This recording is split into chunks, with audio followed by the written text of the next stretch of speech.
Lahat ng mga tao merong hanap buhay. Yung ibang hanap buhay formal, you get paid, merong mga oras, merong license.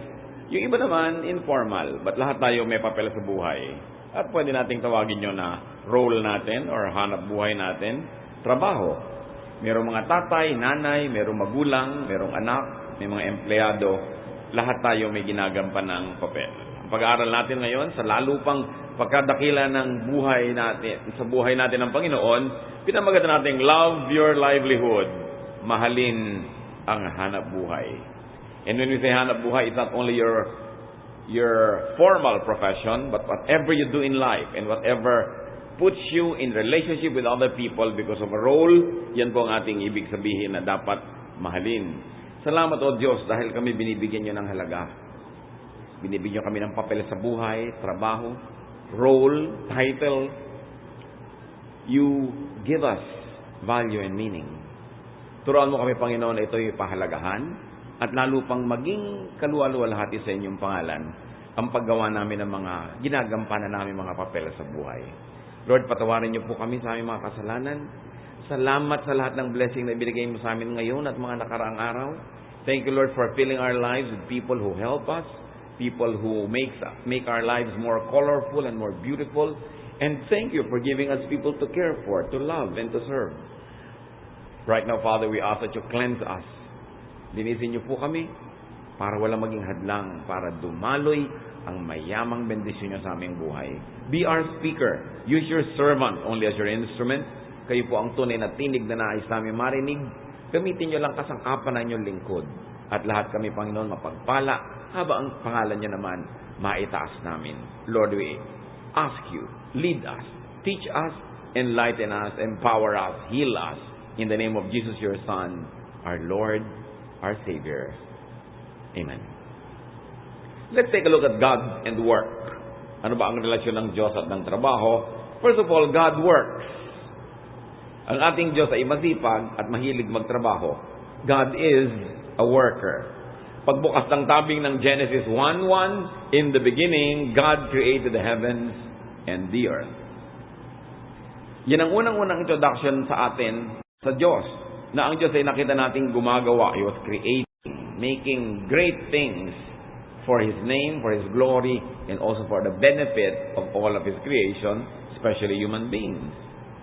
And since creation, God has been working, maintaining, recreating, repairing His creation. God loves work. That He gave man work to do. Yung crowning glory ng kanyang creation, ang tao, binigyan niya din agad-agad ng trabaho. Genesis 2:15, the Lord God took the man and put him in the Garden of Eden to work it and take care of it.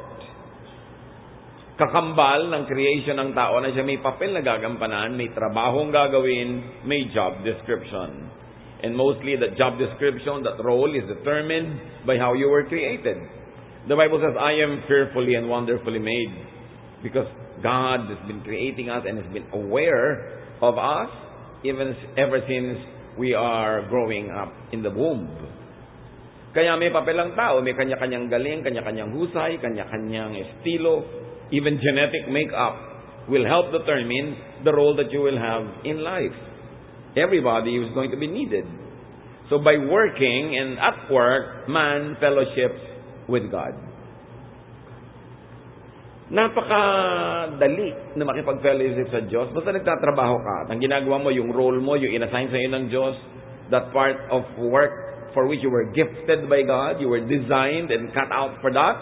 Pag ginagawa mo yon, kasabay ka ng Diyos na gumagawa because you become a partner and you become a group member of the team. What else is the relationship between God and work? God commands work. Exodus 20 verse 9, 6 days you shall labor and do all your work. So most of the days are supposed to be spent working. Paul later on goes one step further and says in 2 Thessalonians 3:10, if a man will not work, he shall not eat. Pero si Paul na yon, that is his take on the value of work. God regulates work. Ganun kahalaga ang trabaho sa Diyos na siya ay involved. Nagbibigay siya ng mga policies, nagbibigay siya ng mga patakaran, pamantayan, para ang trabaho ay mapasaayos sa kapakanan ng nagtatrabaho, ng manggagawa, at kung may employer, pati nung employer. 1 Thessalonians 5:18, the worker deserves his wages. So, ang Panginoong Diyos ay sangkot, pati sa mga pasweldo, that the wage should be right amount at the right time.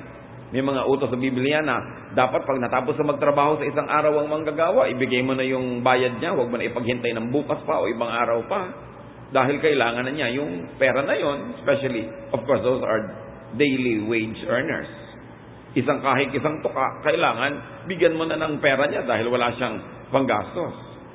Exodus 20:9-10, 6 days you shall labor and do all your work. But the seventh day is a Sabbath to the Lord your God. On it, you shall not do any work.